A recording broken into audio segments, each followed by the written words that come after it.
किसी को अपनी, किसी को अपनी, किसी को अपनी पड़ी हुई है। हमें तो ले दे के सारी दुनिया में सिर्फ तेरी पड़ी हुई है।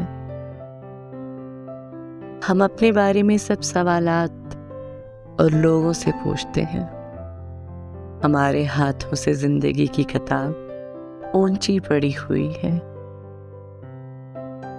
वो गैर लोगों की गैर धरती पे पाँव के नक्श काटता है।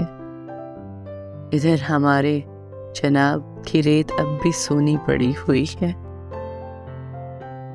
बहुत परेशान हूँ, इतनी उजलत में ठीक चेहरा नहीं बनेगा।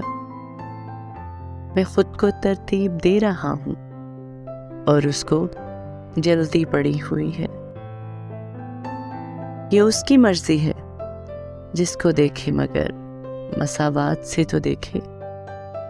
किसी की रंगत दहक रही है, किसी की फीकी पड़ी हुई है।